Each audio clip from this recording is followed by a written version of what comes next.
Hello.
Kyle, can you hear me?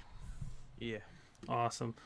Welcome in. What's going on, everybody? For Rip the Lip, I'm Ron Thoma. This is Kyle Hervey, and you're watching Over the Cushion, the show all about dirt track racing, covering some news and current events and other things driver related when we talk to different drivers.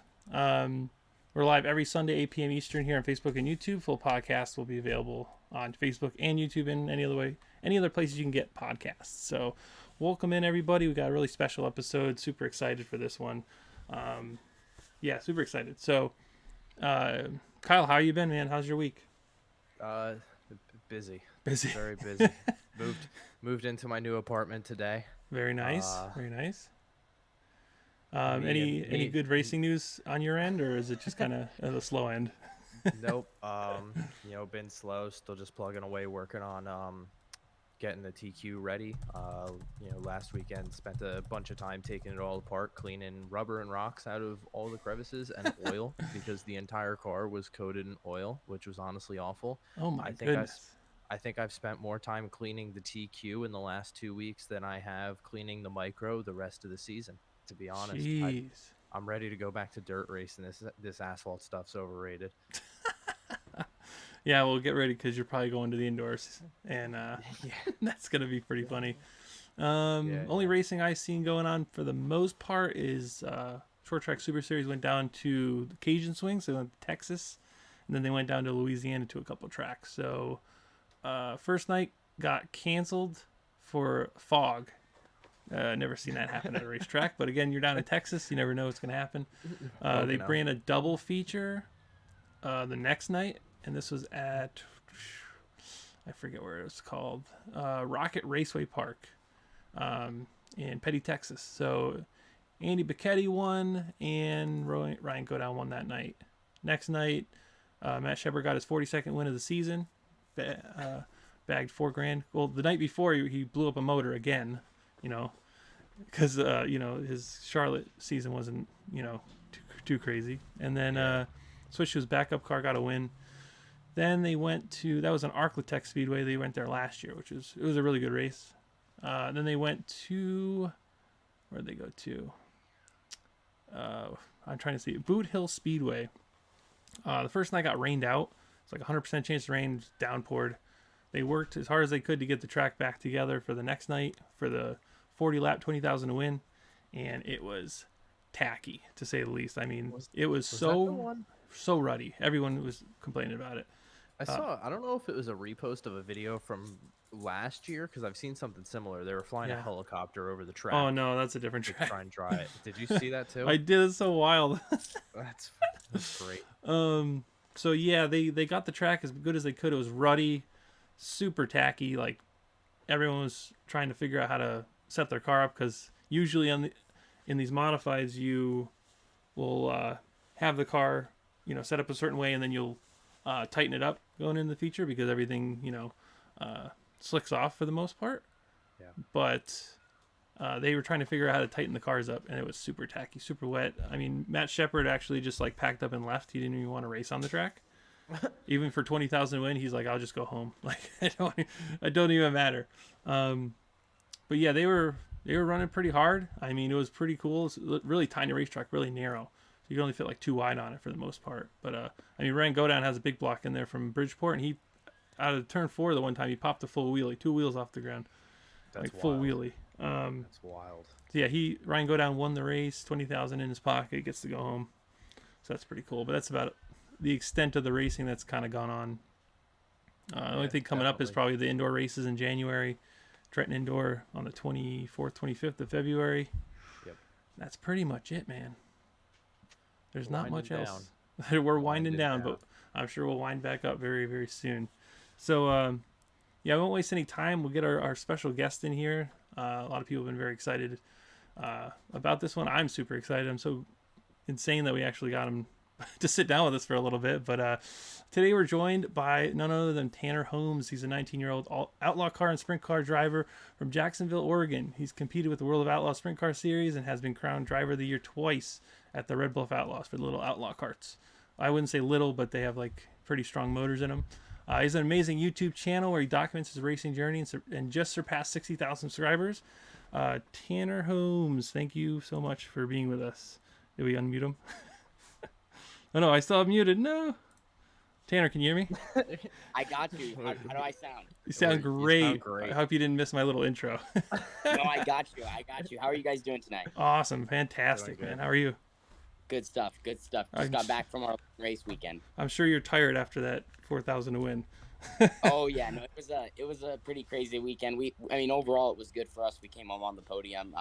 It's one of those deals though, when you're racing for a lot of money, obviously, pretty much unless you win the deal, it's kind of hard to feel too great about everything. There's always a little room for Yeah. improvement. But overall, it was a solid weekend. We ran second on our prelim night, locked in. Didn't have to run Friday, and then we ran Saturday. Obviously yesterday, and 50 laps, which for our little go karts, our little outlaw carts, that's a lot of racing. But just it's one of those deals where we were just a tiny bit off, and when you're a tiny bit off, it's hard to get the job done. So it was still a good weekend though. Nice, nice. And just for reference, Kyle's the driver. I'm the non-driver. I'm just the guy behind the camera for the most part. So Okay. he may be asking you more specific racing questions. I mean, I watch it Okay. constantly, so I just have not had the experience that you both have had inside of the cars. And we do have our I own hear you. small cars here in PA. We have Slingshots. They have little 40 horsepower motors in them, and we have the I have seen those. Yeah, okay. those look really neat. Kyle's been running those for gosh, since what 2008, 2009.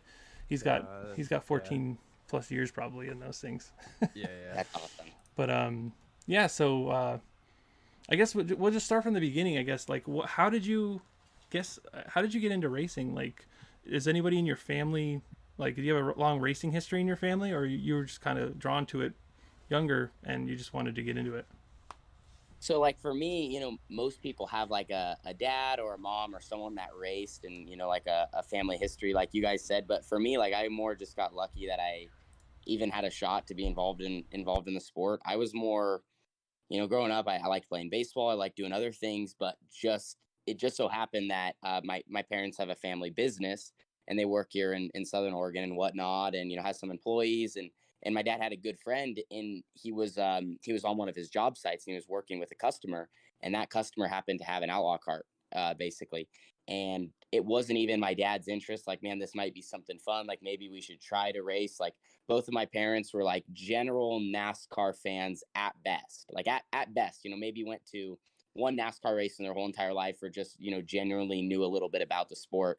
But, not regulars at the dirt track, or, crew chief, or helped on someone's car, if that makes sense. So basically my dad's buddy convinced him, like, hey, I think you should get your son into outlaw carts, and let's figure it out. It might be something that will be worth trying.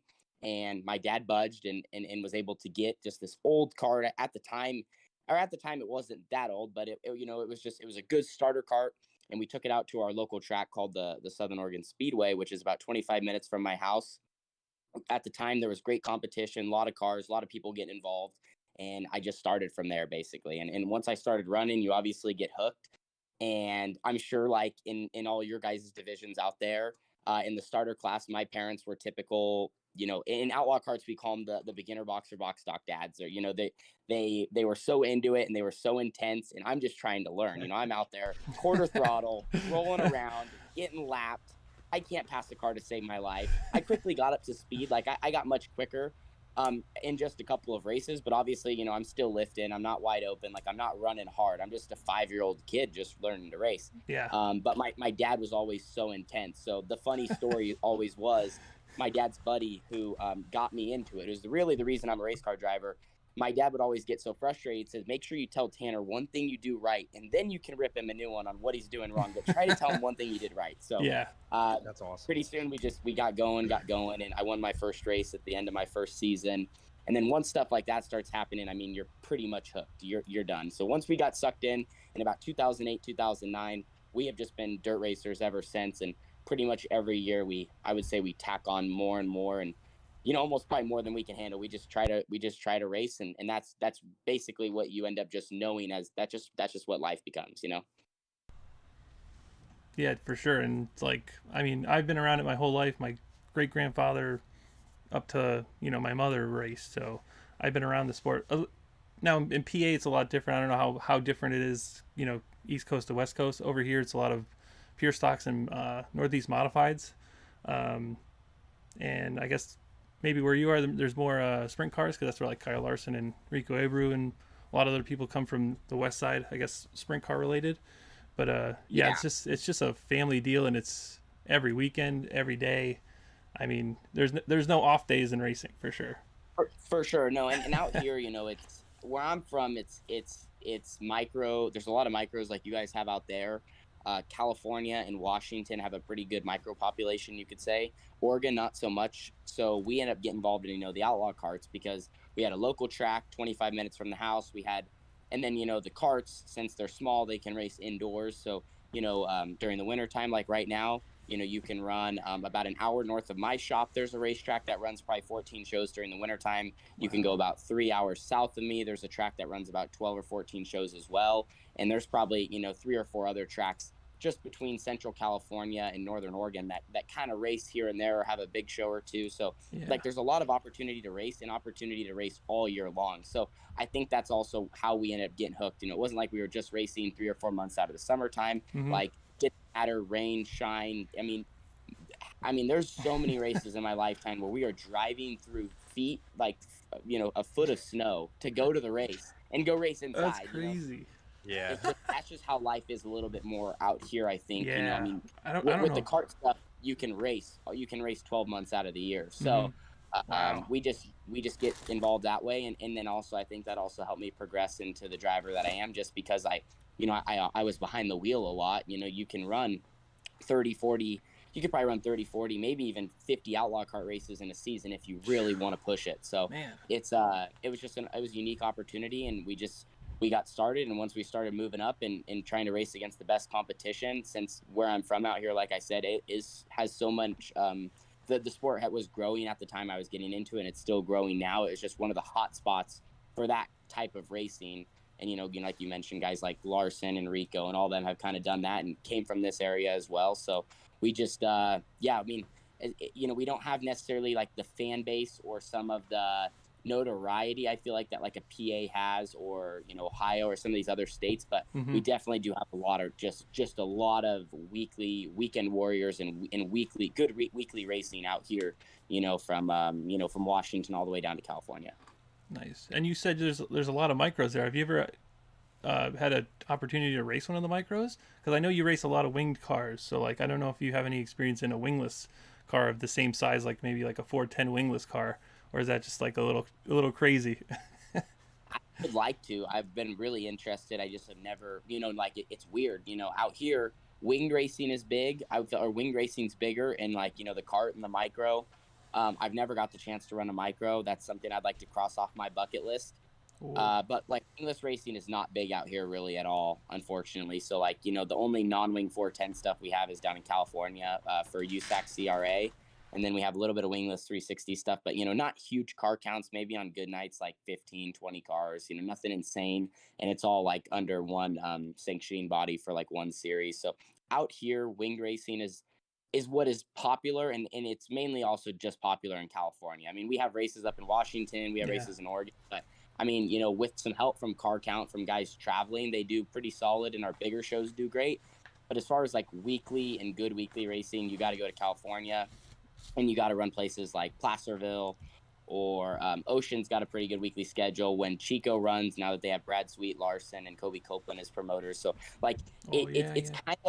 kind of like we're on an island out here. I would say it's a good island to be on as far as like there's Sure. good racing here, but man, I feel like we also have a little bit of a lack of there's just not the eyeballs that you guys have out there as far as fans, car Yeah. owners, whatever. It's just a different world out here compared to the rest of the dirt racing world. Yeah, I'd love to visit because I mean, there's just so much potential with all these different tracks all over the place. Because like, there's tons of tracks even in the Midwest that no one's ever heard of, but they have such good racing. And if you ever want to make your way over to Pennsylvania, I'm sure we could find you a ride for a micro if you're ever That would adventurous be and want to sweet. come out. Yeah, That would be definitely. sweet. I want it, man. Oh, you should come out for speed weeks. Our Pennsylvania Yeah. speed weeks, we get like 100 cars a night the whole week. I have heard good stuff. My buddy, Oh, my it's so good buddy Kyler Shaw, who's I think done some broadcasting out there and whatnot. I need to work on some. It'd be fun to get out there. I really want to run the Speed Palace, of course. Port Royal looks like just an absolute Oh, dream. Yeah. Some of those, Foot to there's the a lot floor, of- baby. Foot to the floor. Not like some of the tracks we have up here. Like we watch in-car footage, and those guys are just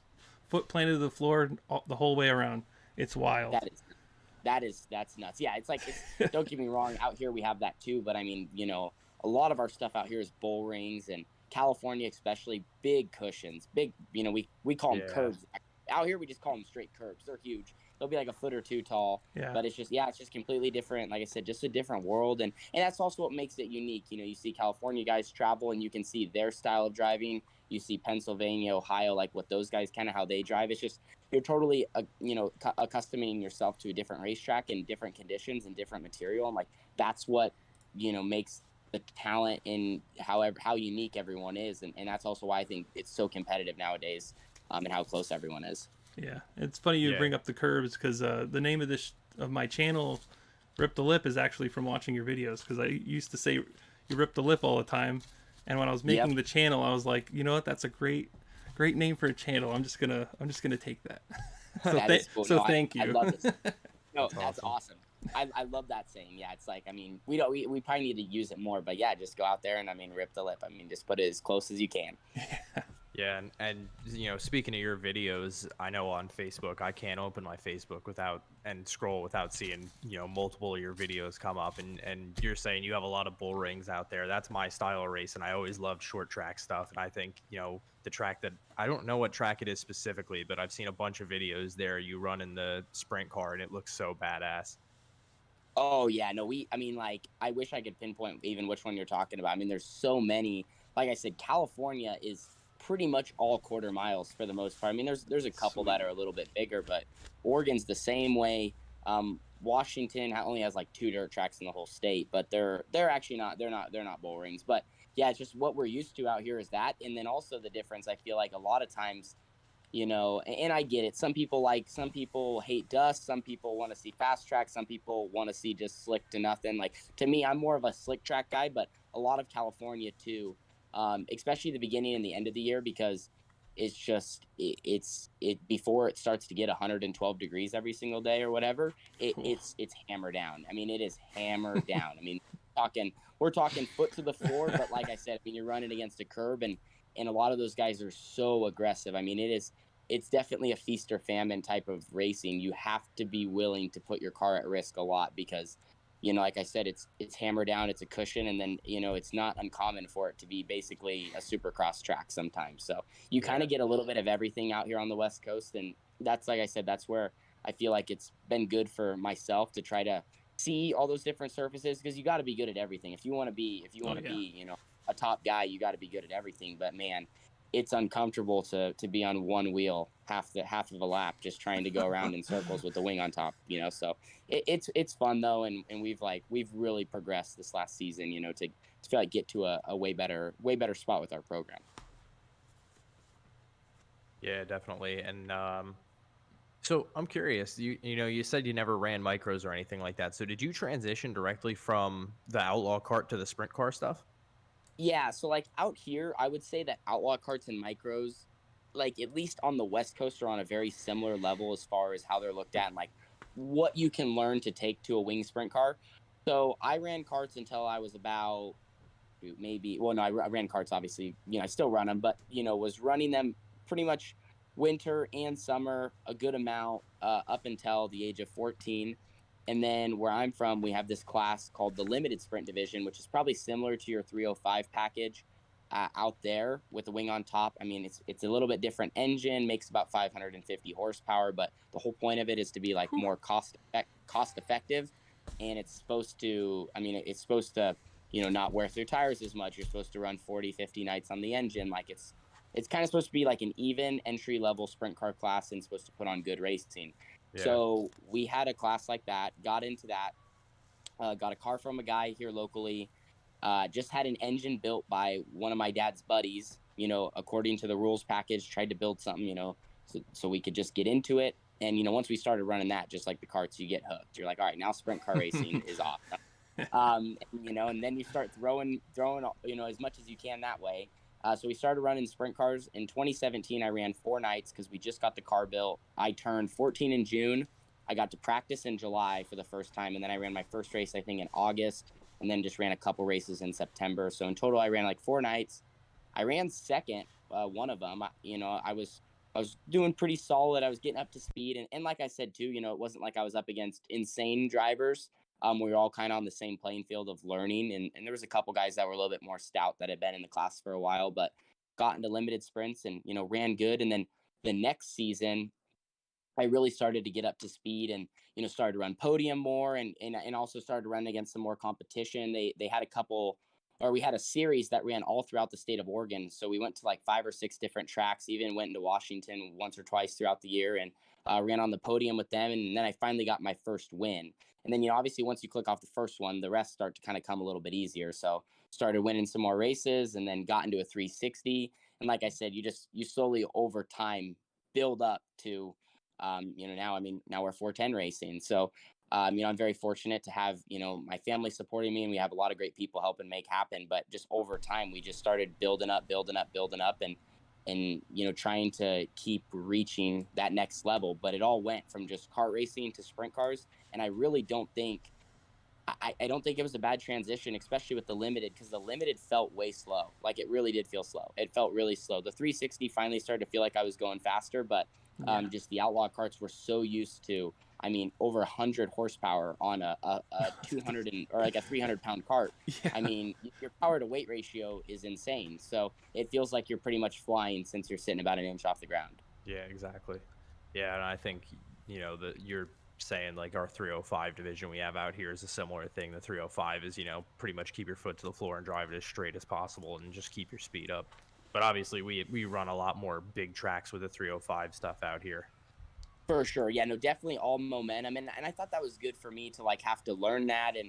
And you just learn like, people don't really think about, you hop in a sprint car from, something smaller. And I'm sure the micro is the same way, but like a lot of getting in a new race car is just about like, what holes can you put your car in? How wide are you? How, like the difference between an outlaw kart and a sprint car, how fast do you close in on someone when you're faster than them? Like if you're catching someone, like you close in so quickly, it's unbelievable. So like little things you just have to learn. So the fact that I got to do that in a little bit more of an entry level class instead of maybe, going down to California and running a 360 for my first time in a sprint car and, racing against 20, 30, 40 guys on a weekly night on tracks you're unfamiliar with, like it's just difficult. So I think we picked a good route for myself. And I always try to encourage people, obviously you want to move up. And if you're able to, you definitely should, if that's in your interest to go that direction, but it's not always a bad thing to take a little bit of time and give yourself a chance to succeed and put yourself in the right spot, because the more you move up, it only gets, I've never done anything as hard in my life as it is to try to be fast in a sprint car and against the guys that we're up against and the teams. And, it's just, it's a game that it's never ending. And some nights you're on top and some nights you just want to sell everything and go fish or something. You know what I mean? Yeah, definitely. Running, so you ran with the World of Outlaws this year. So like, how was that experience? Just like you were running the 410, a couple times. Like I'm not sure how many times you ran it before you decided to leap into the deep end there. But you know, the experience of racing against some of the people you looked up to probably in sprint car racing and some like really big names like. And then I even watched one, I don't know, I think it was at Silver Dollar, where you were like, you're sliding the guy for the lead in a World of Outlaws race. I'm like, because I was watching it, I didn't realize who was, you know, on the outside or pole or whatever. And then you're calling you out, you know, that, I can't remember his name, the announcer, the legendary announcer.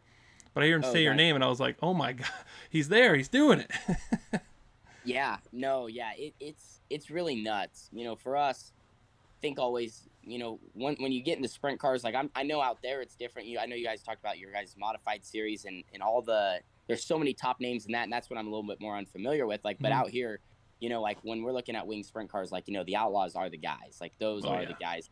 You know, Donnie Schatz, Brad Sweet. You're like, man, those are it. And so I got my first taste of running with a couple of them when I ran my first ever 410 in Arizona in the beginning of 2021.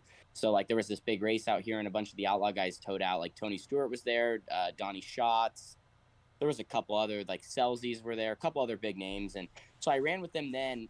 And I mean, I was not on their level, but I was fast, but I just, you know, obviously wasn't on their level. And I was kind of just getting some good seat time, trying to keep my car in one piece, like figure things out, get through the weekend. And then throughout last year, I started running some more races. And, you know, the big thing out here is the 410s are just not big. 410 racing is not big like it is in PA. There's not a lot of weekly racing. It's kind of under one series as well. So when the Outlaws come through, like that's your opportunity to go and, you know, that's your opportunity to go and get more laps, just because, like I said, we don't get to run the 410 every single weekend. So we ran with them this year for the second time. We ran with them in 2021 up in Washington. And then this year we ran with them in Washington and California.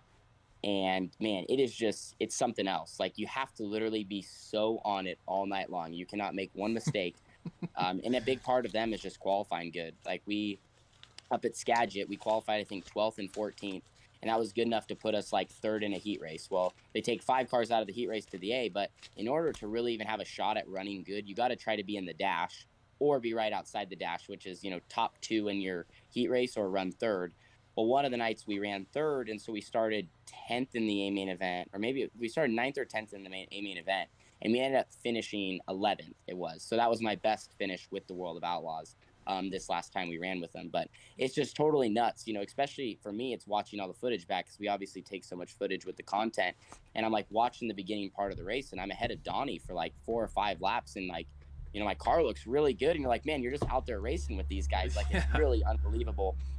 So for us, it took a lot to get there. And I think one thing I always tell other drivers and stuff, it's like, as you start to put more pieces of the puzzle together, a lot of it is just, you know, you kind of surprise yourself a lot. You know, if you get put in these situations, these high pressure situations, whether you're capable of doing it or not, sometimes you just focus in and you just have that unbelievable performance out of yourself. So I think a lot of drivers are capable. There's a ton of drivers that are capable of it, and we see it all the time.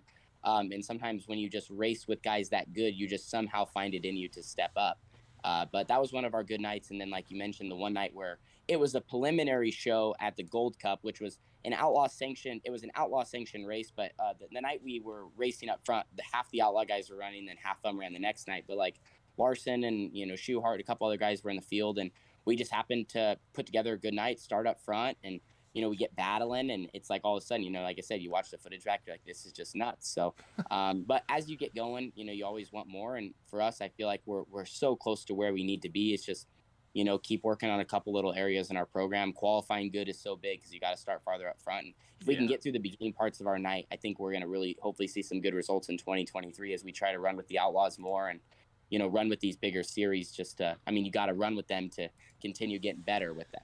Yeah, we have the PA posse, so those guys put on shows, especially with the Outlaws. I mean, they run weekly over here, so when the Outlaws come to like Williams Grove and stuff, then, you know, that's the whole rivalry, right? So like the outlaw guy comes in, and everyone's rooting for the posse guys to, you know, I'll give it to you. The posse guys, honestly, posse guys usually whoop up on the Outlaws, which I get. Well, actually, it's not 100% one way or the other, but yeah, I mean, it's crazy, the local competition out there. And, you know, you have guys like, you know, Macri and, I mean, Deweese, I mean, Dietrich. I mean, whether you like these guys or not, I do think I love that side of sprint car racing. I think that's cool. And, you know, we're starting to develop a little bit of that out here in California.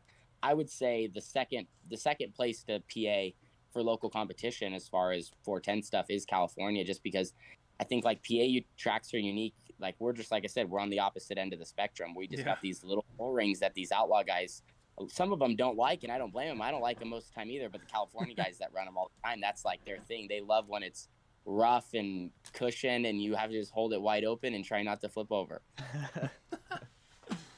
Do you so racing sprint cars for so long, do you after the last few years, do you feel like the competition's gotten more aggressive? Because like I've been watching micros for the last 5 years probably, and seeing the drivers from, you know, back in my videos that I take videos at a local track, so watching the videos from then till now, it's just a complete 180 with these guys are throwing like two car sliders constantly. Like it's just like the norm to be super aggressive with these sprint cars, with these open wheel cars, which is wild. Yeah, I think I would say so. You know, I think there's many reasons why that is. I think part of it is just I don't know. In today's day and age, it seems like just because of how dirt racing's evolved to where, like, let's just be real, you know, most equipment you can just, you know, can be bought. There's evolution and stuff to it, but like, you know, seems like 15 or 20 years ago, I wasn't around, but from what I hear, you know, guys were constantly finding things with the cars. You know, the guys that were fast were way faster. Like there was just a huge gap, where nowadays in every division it seems like there's so much less of a gap because, you know, anybody can get the best of the best equipment, anyone can get the best of the best engine. Yes, there's people out there that have some secrets or have whatever that work and little things, but at the end of the day, like, man, everybody is so close. So I feel like we're seeing a lot like in wing cars and stuff, like you just have to drive so hard to get every spot because, you know, we're all going so fast around the track. You only have so much time to pass, especially depending on the conditions of the surface. I mean, it's so difficult to go forward. And I would say micros seem like the same way. You know, I don't have a whole lot of knowledge on them, but for what I hear from my buddies and stuff, you know, a lot of the micro stuff, wing or non-wing, you know, non-wing's probably a little bit different, but like wing micros, you know, it's the same thing. You just got to drive so hard because it's difficult to gain positions and it's almost difficult to lose positions sometimes. So outlaw carts have kind of been the same way. You know, everybody just has such good equipment that you just have to put everything out on the line sometimes just to make a couple of passes. And so I would say the competition, I would say in today's day and age, I feel like it's tougher to be at the front half of a lot of these fields just because everybody is so close. And yeah, I don't know. It's just hard to gain an advantage, if that makes sense. Yeah, for sure, and I definitely agree with everybody's been driving more aggressive and everything. I actually have little to no experience with the wing on the car. I have pavement experience with the wing on, but other than that, all my dirt stuff's been wingless. I just like the style of driving wingless a little bit better. You said you don't have too much experience running wingless, correct? Yeah, I don't. I ran a wingless outlaw cart one time, which is nothing, doesn't classify really as wingless, but That's that's the gotta only be wild. Yeah, how's that drive? that it's wide. Oh, dude, I mean, it's nuts. It drives over like it doesn't feel like you're gonna flip over, but you have no suspension, so your car's basically driving all off the right rear, and you're actually basically relying. I mean, I guess it'd be like a normal wingless car from what it looks, but you're basically just relying on the right rear for grip, like that. You're driving the car off the right rear is what it felt like. But yeah, no, it's nuts. I would like to gain experience in it. I just, you know, one of these days I'll get it to where I'll take my car wingless or something. But I have a couple friends that have some more knowledge on what to do to the car. But like I said, I don't, you know, we're just wing guys. So all of our setup stuff, everything we're doing is wing racing. And so I know that there's a lot of things you change and, you know, do differently to make your car go around without the big fin, you know, we have on top. You got to take the crutch off once in a while.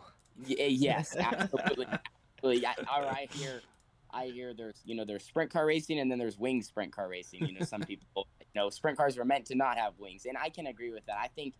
I mean, if I'm being 100% honest, I would say I've seen a lot of good wing races in my life, but I would say non-wing racing is definitely very, very exciting. I mean, I feel like those guys are, you know, they're, I mean, some people would say those are like the men of our sport. You know, it's completely nuts, some of the tracks they run and how they literally sail the car in, and I mean, at any moment can just bike up and go for a ride. So, I mean, tons of respect to those guys. And one day it'd be fun to possibly get to that level, you know, and a lot of it's just, like I said, getting the car good and getting the package together to go fast. Do you see any of the videos from our USAC the Wingless 360 East Coast stuff over here. Do you see any videos from that pop up at all? I see a little bit here and there, which it looks like there's been some pretty, really competitive racing. I feel like I've seen some stuff where maybe Alex Bright has been doing pretty good. Yeah, I've seen a little bit. Yeah, so I mean, a lot of the people that are in that division right now are people that we're friends with, that we know from micro racing and move up, and I just think they put on such a badass show, week after week. Like you said, Alex is always up front. Briggs Danner, up and coming driver. Yep. He kills it in the wingless stuff. It's just they put on such a badass show, and I think honestly, one of my favorite tracks is Bridgeport, since they redid it, and it's like a Pringle shape, and it is very, very cool. And I don't think the videos do it justice how much banking there is in that corner. It's like, it's very, very it's tall. A lot. It's when you're sitting there. Gotta, you sail it off in the corner, and you got to take an elevator to get to the wall. That's insane. It does kind of look like on video. That place looks nuts. Yeah. Seeing it in person is just like, man, and they really carry some speed. I mean, it's scary how, like, even watching the modifieds, it's just wild how much speed they can carry into that thing. I've seen a bunch of people flip over. My gosh. Yeah, the modifieds are badass because they bang it off the wall so hard you see the sparks coming off the sail panel. Hopefully the sprint car guys aren't doing too much of the same. No kidding. But like so with the Outlaw Cars, we actually there's a small group of people from like Pennsylvania, New York, that like try to just go places and run small little races together. They don't have there's no tracks that run them, and there's only like a handful of people that have them. And I met somebody at one of the tracks that we went to, and him and his sons have like 2 or 3 cars, and they've traveled all around. They've raced. I don't know if they've gone as far over to go to Red Bluff, but he keeps messaging me to try to get them at different places. But I mean, it's such a cool class, and I think it's actually a really cool, maybe like the limited ones or the smaller engines would be cool beginners. But like, we just have our Slingshots or smaller stuff, and then like the only sprint cars we really have are like the micros. We don't have anything in between, like the, I guess, the go-karts. Yeah, no, the kart stuff, what's cool about it is just, for like what it costs to get into what it costs to get in a cart is really neat, and it's just such a good entry level class. And so I hope to see it expand, across the United States more and more. Right now, like I said, the hot spots are kind of out here on the West Coast, Northern California, Southern Oregon. We got a pretty good little deal in Texas and Oklahoma. There's some good stuff around the Iowa area and like Wisconsin. And then I have seen some stuff from out in PA. And yeah, it looks like there are a pretty solid group of people that have them. It's just like the kind of the expansion. It's getting there. I feel like it's like so close to possibly exploding. You just kind of need the right people in the right places. And just like anything, it does, I guess, take a lot to get into. But as far as compared to, sprint car racing or even micro racing, you can go run a cart and get your kid going for not too much, for the fun and what I guess you could say the memories and everything you get in return. So I hope to see it expand to PA. I think that'd be cool to have another class for people to potentially run and, kind of add to the pipeline as they try to work more guys towards the modifieds and sprint cars and Slingshots and all that. Like how much like would you say like if I was to go buy a race ready competitive car, so like something like maybe not to the extent of factory QRC level, but like a competitive, race ready car, like what's the cost looking like? I would say right now you could, if you put the pieces of the puzzle together in the right spot, I would say you could go racing for a solid 10 grand in like a car that can win. Like that's a car that can win, and is pretty. I mean that's an 8.5, 9 out of 10 car right there, for an Outlaw Carts. And then if you're just getting your kid involved, like the younger classes, I mean I'm talking. You can get a solid roller, and with the packages, they're running these LO206 engines or some other stuff. I mean, probably $4,000 or $5,000 your kid can go race and run, and I mean, and be competitive. So like it's pretty neat. Obviously, that still takes a lot. Don't get me wrong. Racing takes a lot, but compared to just some of these other forms, and like I said, kart racing, it's not like you're burning through tires every night, or there's a good amount of maintenance, and just like anything has to be done, you got to take care of your car, you got to put in a lot of work. But I just feel like I said, for what they are, man, I mean, shoot, it's so much fun. It's really neat to see what they've done out here as far as, start these kids and get and start to show their talent and get them opportunities in much bigger cars. Yeah, because I think our slingshots, we have junior and all star, so they're the same motor, same car. The juniors have a single barrel, and they only run age 8 to 13, I think, and then after that's a 2 barrel carb. Yeah. But it's like a 40 horsepower Briggs and Stratton Vanguard motor, and I mean the cheapest I've seen. I mean prices have kind of gone pretty wacky, but Yeah. 5 to 7 thousand probably is in that range. But if you want like a car that's like a winning car, with like an extra motor is like 9 grand, 9-10 grand or something. Some people have sold it for. So it's like, I think it's in the same range. Yeah, that's not too bad by any means. Yeah, and the kart stuff's honestly went up too. If you asked me like literally a year and a half ago, I would have said maybe a kart racing you could spend $7,500 and get something that could like go out and win. It's just unfortunate, it's just where the world's kind of heading right now. But yeah, hopefully hopefully racing can kind of still thrive through all this. I know it definitely makes it much tougher to get to the track and makes it tougher on all of us. Yeah, for sure. So, we're talking for a little bit, but I really wanted to talk to you about your YouTube channel for the most part, because I mean I feel like that's where everybody knows you from, and For sure. YouTube for me, I love it. I've done it in the past, quit it, came back, the whole nine. Just kind of, how did you initially start doing YouTube? I mean, what was the, like, you were racing and then you're like, hey, maybe I should just like document my journey basically, and it kind of went crazy. Yeah, no, it did, and it's kind of funny. A lot of people always say like, "Man, how did you blow up?" or whatever. And to me, it's like it's just been it's been a long process. So I started in 2016 on like September. I think my first upload was September 5th, maybe. Yeah. So I created my channel 1 month before that in August, and I didn't know what I wanted to name it. I always wanted to have a YouTube channel. I was kind of a diehard. I had so many people that I followed, and I loved watching it every day. I never really watched TV. I just always was watching YouTube, and I was probably towards the beginning of, now what is now for most kids, that's kind of the norm, right? Back then I feel like it wasn't as normal, but I was just a little bit different, I guess you could say. I just had people I liked to watch. But my mom had always encouraged me like, hey, I think that you should do something. She felt that naturally I could talk. And at the time I didn't really, I would probably have disagreed with her more. I did disagree with her more. But she just felt like, hey, maybe you have something where you could talk, and maybe you should start like some sort of video show, not necessarily a YouTube channel. She didn't know exactly what, but she was like, hey, something to think about. And so that combined with me always wanting to kind of do a YouTube channel, and never ever had it crossed my mind to do it about my racing.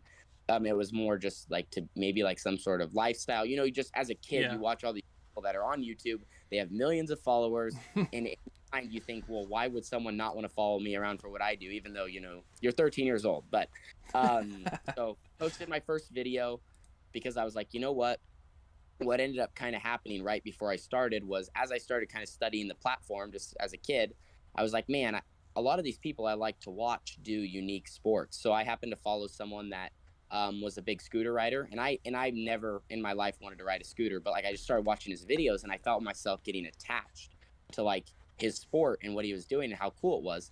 And then there was this other guy I followed that was like, he was kind of like, he did like flips and stuff, like trampolines and all sorts of cool things. And like I said, I was never into that, but like I happened to just watch a couple of videos, and then I was hooked, and then I followed these guys every day. So I'm like, why can I not do that? And then people would watch my racing, like, and get attached to it, even if they're not a racer possibly. And then therefore also it helped, I was thinking like, how can I grow and help the sport? And so I just started posting videos. And I mean, most of my, I would even say for a while, you're just throwing together videos, you're just throwing together stuff, and you're just trying things and whatever. And you get a couple people to follow you at your local track, and then you just kind of start building on it. You have some family members that watch the videos. You got 50 views, like you're pumped. You get 100 views. Where it starts. And once that hit, I mean, once you start, and like for me, it's like racing. You win that first race, you're hooked, and it kind of was like that. So basically, when 2017 started, I basically told myself that I was going to post every single week, like that whole year, and basically, or until if I'm going to do this, I'm going to post every single week. And since then I have not posted. So you just kind of start doing it, and like basically I feel like I would say I've probably been on a pretty solid grind since like 2018 probably. And just yeah, basically my YouTube channel, my racing is just kind of what we do, and it's just an attachment of what we do, but it's definitely helped me a lot and opened up a lot of doors, and helped me just with skills that I'll use the rest of my life, whether I end up having, however long my channel goes for. But to improve my, like, people would probably think I'm crazy to say this, but like, public speaking, that's something I'm like not, I'm like scared of, but like, it's Me helped too. me with stuff like that. And, like public speaking or talking with people, and like, but man, now, now for me, that is, stuff like that just naturally becomes easier as you do it. So the YouTube channel was just something I always wanted to do. And once I started and posting videos, and you end up trying so many different things, and then you kind of find maybe what works and you try to replicate that. But I feel like for myself, it's been a lot longer process probably than most. I mean, I'm going on about 6 years doing it. Yeah. And I feel like I'm just now finding my stride in some areas. So it's just, but that's just part of it. When you're Sure. a kid, you're a kid. You're just trying. You don't, I didn't know anything for the longest time. So it's been a fun process. That's awesome. Yeah, because YouTube's a marathon. I mean, look at Mr. Beast. Like he's done this since probably around the same time you started, but like he was just so ungodly obsessed with it. He just like was like, this is my life, and I will make it my life, and I won't stop until it is. But like, YouTube's a wild ride. I mean, I need to take more time and research the thumbnails and the tags and everything that goes into it, because like it's not just filming a video and posting it. There's so much background to go with it. As long, like, besides the editing, it's like you're researching thumbnails, you're researching tags, titles, descriptions. Like there's so much background that I feel that is super important, but it's kind of overlooked. And I'm sure the time that you take to do your editing is quite a lot, because you handle a lot of footage from a lot of different cameras too. So like as far as that's concerned, have you do you see that it takes time away from the shop, or do you just have a set amount of time that you dedicate to it every day for the most part? Yeah, like for me, I kind of just set my schedule each week. So like luckily, with my YouTube channel and how things have kind of went, like that's my priority. So like I don't have to, I don't have a job, basically what I'm saying. But yeah, for me, like it really just depends. I have a little bit of help in the shop. My dad puts, I have to give a lot of credit to my dad. He puts a lot into our race team as well. So, between me and him and, a little bit of help here and there from another buddy of mine, we kind of are the shop guys. But basically what a normal week, I guess you could say, would look like. If we race on Saturday, or we race Friday, Saturday, or whatever, we wash on Sunday. And that's always a priority, is like getting washed, getting everything done.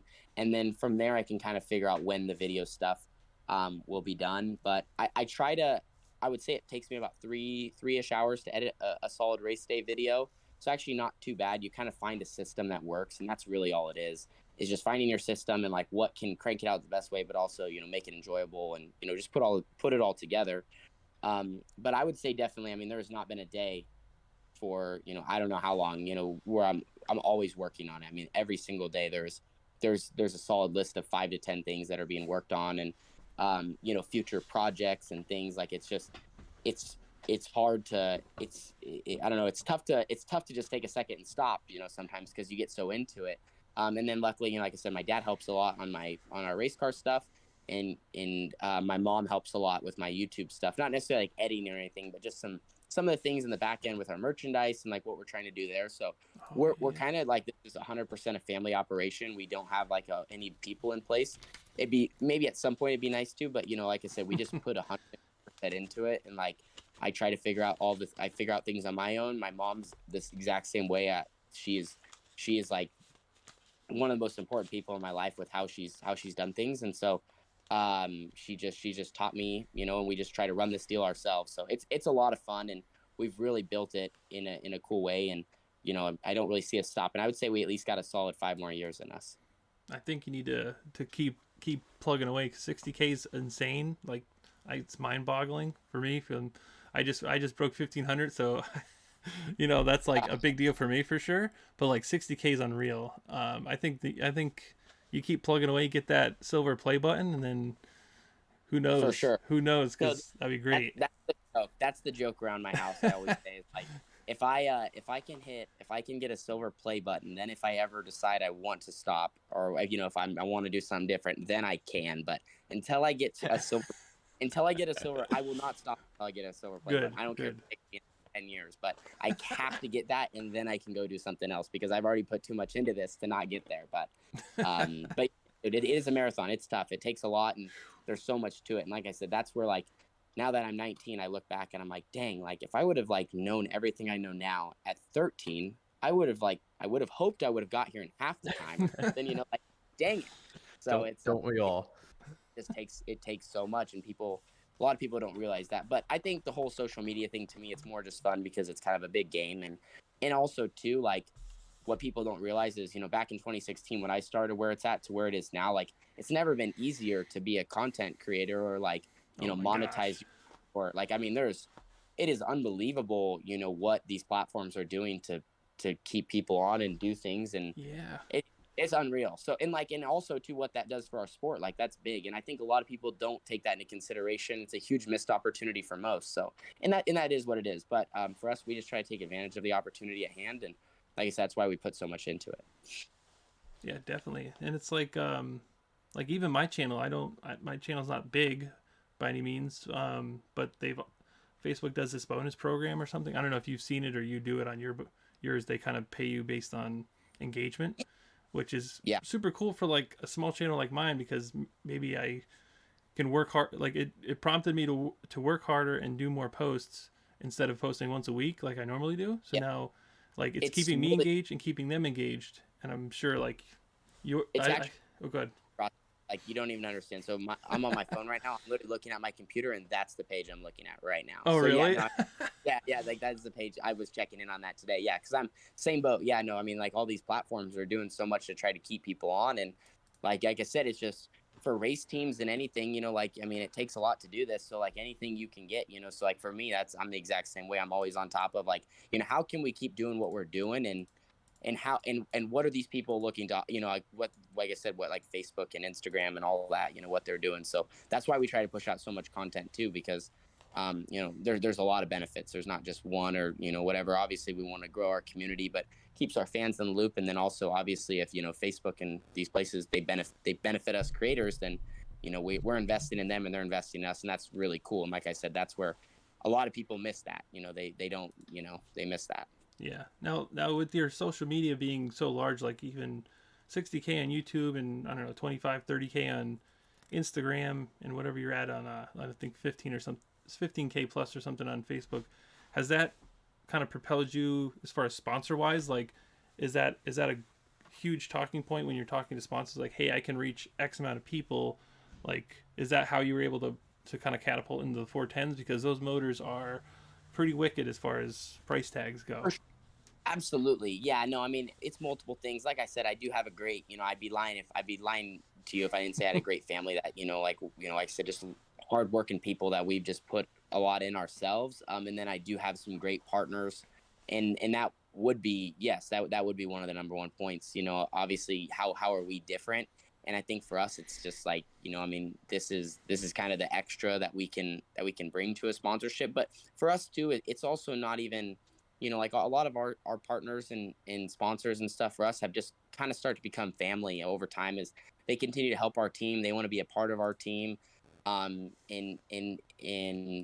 like I said, it's just, like I said, it turns into not even just a relationship that, obviously it's beneficial for both, but they are just extremely happy to help us out, and like, what can we do to, how can we help you guys get to that next level? And like I said, I feel like our social media and our channel definitely has helped those relationships and helped us get there, and meet people, and people that I didn't even know I didn't even know existed. Like a good example is Earth Environmental. They're just one of the logos at the bottom of my wing, but I met them about 2-3 years ago, and they're from Northern California, and they just have a small business on the coast, and they do a bunch of work, but their kid was a big fan, and they wanted to help, and now we we're friends, and their kid races Outlaw Carts, and we've got to help him and get him to the next level. And nice. So, like, you build these relationships for just like these journeys. Their journey's different than ours, and we're like on this thing together. So it's really, really, that's what I encourage people. Like, a lot of as I talked about, using social media to help build our race team. But also it's just like it's opened up the door for people that we've met that I wouldn't even, you just don't even know. Friends, sponsors, partners, I mean, family, like new family, you know what I mean? Like it's just, and that's just the racing world in general. So that's what's so neat about what we do. Yeah, I mean, you've made it this far, so what do you think's the next step? Like, what's the next thing, either with doing different content you want to make or with racing? Where do you want to end up? It's hard to say. I feel like probably my goals are actually more different than most. A lot of people always want to get like a big ride or get hired to be this big driver or whatever. For me, like I think it'd be really cool just to keep doing what we're doing, and I would love to eventually be able to 100% like own my own team. Probably wing sprint car racing. I think wing sprint car racing would be the cool thing to do, and own my own team, and obviously love to drive it. And then I do think at some point, like I'm probably not gonna want to be a driver. I don't know when that time is. I don't think it's anytime soon, but later in my life, I think I'll always want to be involved in the sport if I can, even if that was just a crew guy or just a wrench or something, with some of the knowledge I have. I'm by no means like an insane mechanic, but like in the kart stuff, I have fun, spinning some wrenches and trying to get the car to go around the track fast. But I think at one day it'd be really cool if I was in the spot in my life where I could be a car owner and just own a car and try to put the best possible driver in and have good equipment. Like, I think that would be really fun too. Cause like, I just enjoy being at the track. It is very stressful to be a driver. It's something you have to learn to handle and stuff. But, and especially as we start moving up, like, don't get me wrong, being at the racetrack, it's fun and all, but like when you start, like I said, we go to these outlaw races and stuff. Like, I mean, I'd be lying to you if I said I wasn't like, nervous, and you're like, I mean, you're just, it's fun afterwards when things go good. You know what I mean? If that makes sense. So, but yeah, I feel like it'd be fun to maybe even at some point, if I'm in a different position, just to be involved at the races and have a car going around. That's my car, or, helping someone. Like I get fulfillment not only about driving the car, but like I said, trying to help it make it go fast and stuff. Like there's a lot of funds in racing you can have. And I would totally be content at some point not to 100% be behind the wheel, but I definitely want to be a driver for a much longer time and get to the point where, be a World of Outlaw or be something along those lines, and give that thing a shot.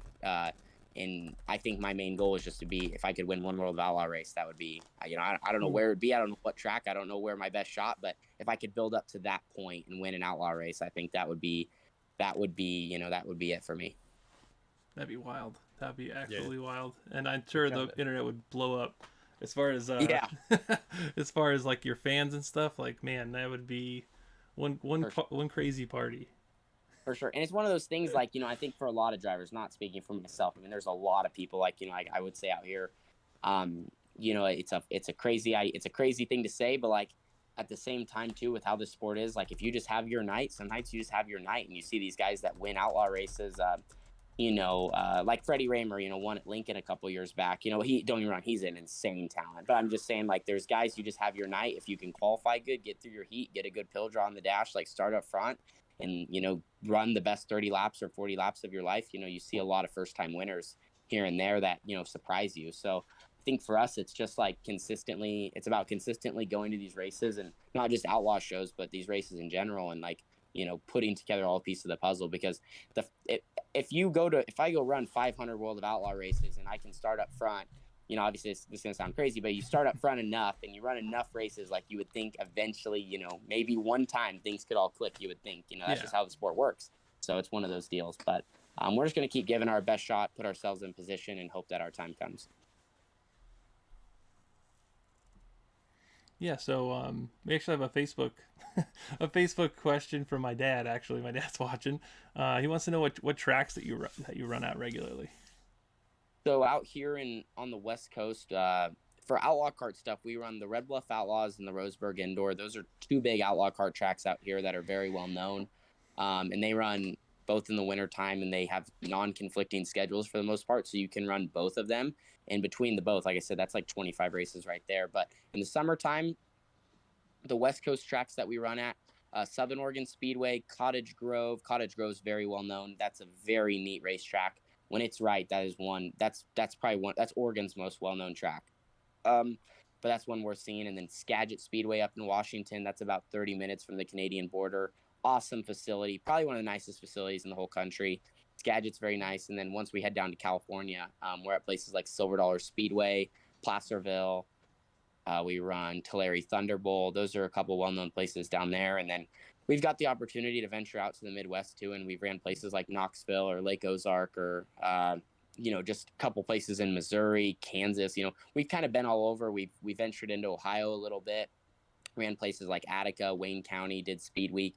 So I've been fortunate to kind of be all over. And this last year we had more of just a West Coast schedule. But I think going into 2023, the goal is to, if we can, we're going to try to get back to the Midwest for a little bit and run Knoxville Nationals and run some big races, hopefully. So like I said, we're just trying to put ourselves in the right spot, and I got to do my job behind the wheel and try to get up front with some of these guys.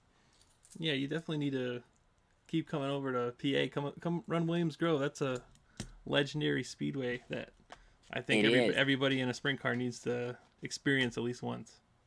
Absolutely. Williams Grove, it'd be fun to run PA Speed Week. Honestly, the main thing is when Ohio and PA Speed Week it's just a little bit poor timing right now because we have this big race out here called the Dirt Cup now, which is right at the end of June when Speed Week is, and it's $50,000 to win here.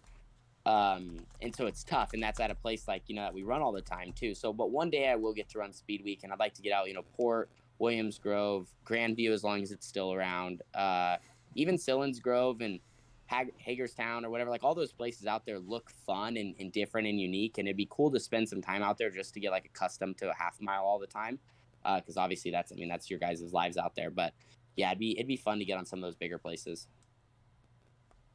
That would be super cool. I mean, just expanding the fan base too, for sure. I mean, that would be super cool. But just putting it out there, 600 Speed Week. You gotta come down.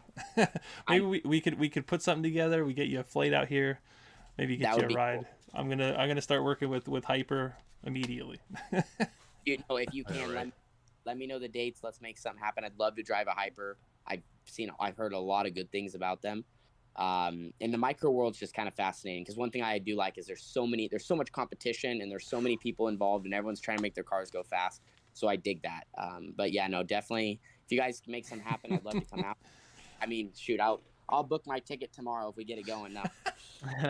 Well, I'm going to be talking with Hyper about doing some possibly product videos over the winter once they're kind of winding down on their new website. So if I can be that in for you, I will do my best. But we'll just play it by ear. I'll have to stay in contact with you. Sounds good. That sounds definitely be cool. But hey, I appreciate you coming on tonight. I know it's kind of run a little bit longer than anticipated, but man, it's been super fun. We could probably talk for another hour. I got tons of questions, man. It's funny because the questions are starting to roll in from Facebook, and it's like we're already at our hour, so it's like it's tough. I guess we'll just do a few questions real quick. There's not many. There's only like 2 or 3, but yeah. Ian Anders wants to know, why do you still run Outlaw Carts? So I still run Outlaw Carts mainly just because it's something to do in the winter time. And also because, I'm not the type of guy where I look at other forms of racing necessarily or like lower level, or I hate to like look down on divisions. I feel like people do that.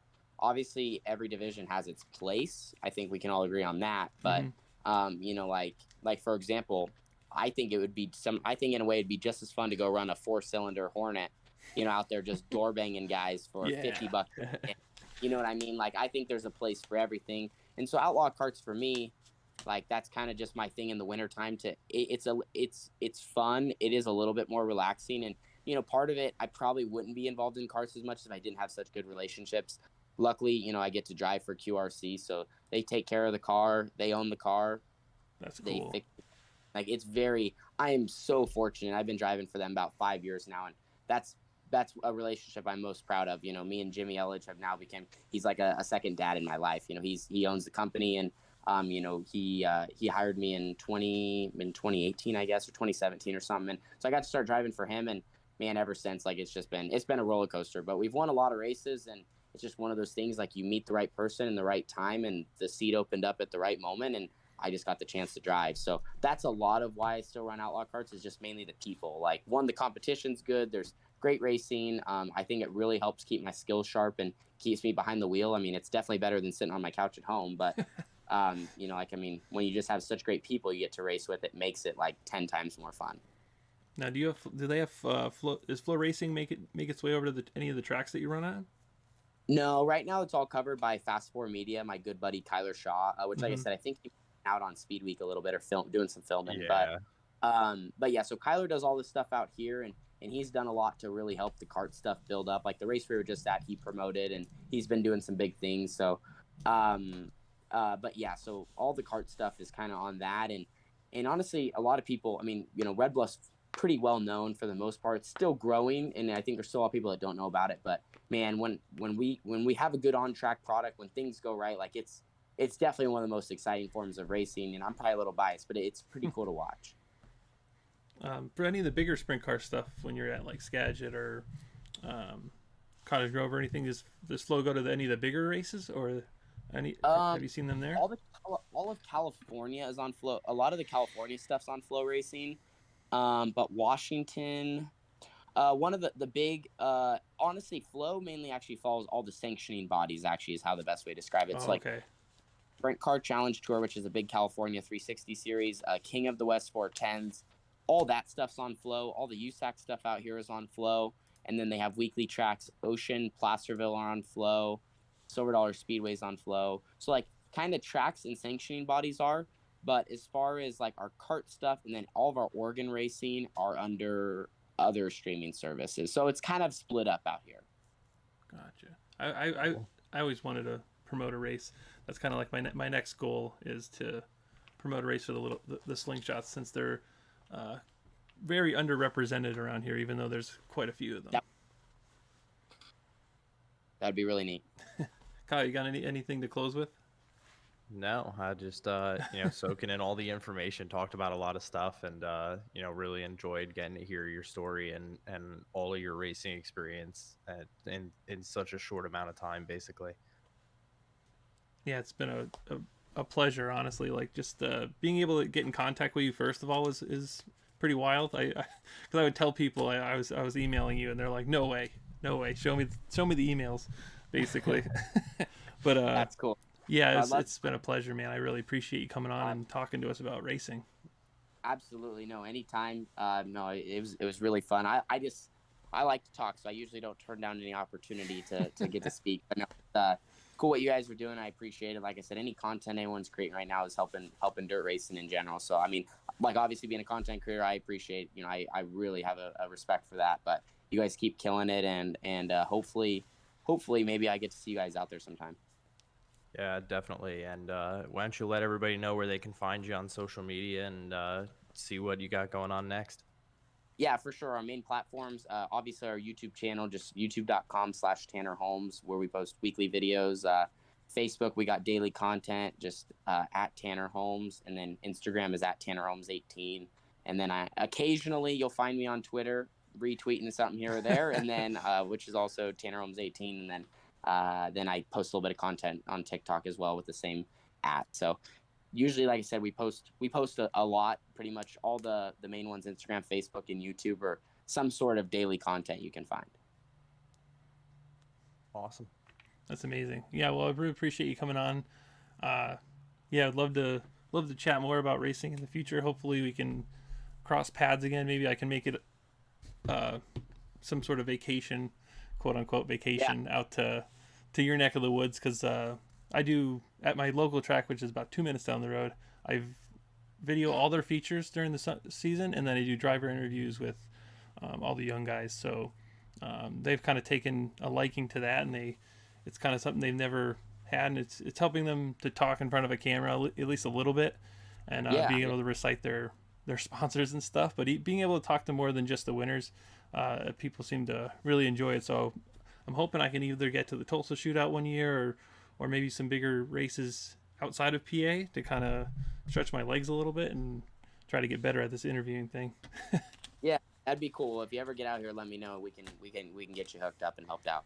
Awesome. I really appreciate that. But well, I'll be in touch about the micro thing, because Hyper's the one that kind of runs the whole Speed Weeks thing too. So they run Speed Weeks. So maybe because I mean, Larson and Seabell, they come out too. They went to, I think Seabell came to almost all of them. this year, and Kyle Larson showed up for one race and won it in one of the hyper house cars. So yeah, I mean it would be a great promotion for Speed Weeks for sure, having you come along. So hopefully we could make it happen. I think that would be super cool to meet you and have you run micros. So again, really appreciate you being on here. This is Rip the Lip Over the Cushion, and I guess we'll see you everybody next Sunday for